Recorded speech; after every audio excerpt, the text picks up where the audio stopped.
ময়মনসিংহের গফরগাঁও উপজেলার নিগুয়ারি ইউনিয়নে কৃষি জমিতে গড়ে তোলা হয়েছে বিআরবি ইটভাটা। ভাটার আশপাশে রয়েছে বসতবাড়ি ও স্কুল। ভাটার বিষাক্ত কালো ধোঁয়ায় ধুঁকছে মানুষ ও পরিবেশ।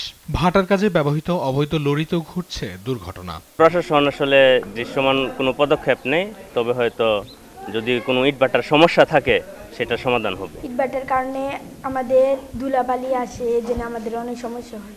ইটের গাড়ি যায়, তাই আমরা পড়াশোনা করতে পারি না, ধুলাবালি আসে। অনেক শব্দের কারণে মনে করেন মাথা ব্যথা করে। আইল্যান্ড দিচ্ছে আর আইল্যান্ডের কারণে আর বেশি শব্দ।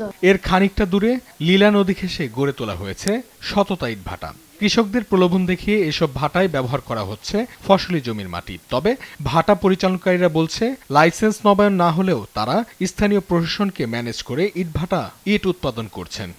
কাঠটা কোন সময় কখন বাঙ্গালা এটারও কোনো ইয়া নাই, আলার উপরে বড় হয়ে খালি চালাইতেছি আর বিকল্প কিছু চিন্তা করতেছি, ছেড়ে দিব। হেরা সব কিছু সমাধান ওইয়া কাগজপত্র কইরা মিট মাট হইয়াছে গা। ওখান যদি এইটা মাঝে যদি আমি খালি খুঁচাই আমি খুঁচাই তারে খুঁচাই, কি ওই এটা বুঝাই দিই। উপজেলায় এটা বিভিন্ন অনুষ্ঠান হয়, এই অনুষ্ঠানের মধ্যে বিভিন্ন তারা সহযোগিতা চায়, ওই সহযোগিতার মধ্যে আমরা দেখা গেছে একটু সহযোগিতা করি। অবৈধভাবে চলা ইটভাটাগুলো বন্ধে কঠোর ব্যবস্থার কথা জানিয়েছেন পরিবেশ অধিদপ্তরের বিভাগীয় পরিচালক। আমরা মোবাইল কোর্ট শুরু করেছি এবং এটা চলবে, কিন্তু যেহেতু অবৈধ সংখ্যা অনেক বেশি, হয়তো 71 বছরে একবার যাওয়া সম্ভব না।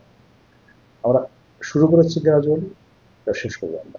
ইতিমধ্যে অভিযান পরিচালনা করে অবৈধভাবে চলা বেশ কয়েকটি ইটভাটা ঘুরিয়ে দিয়েছে প্রশাসন।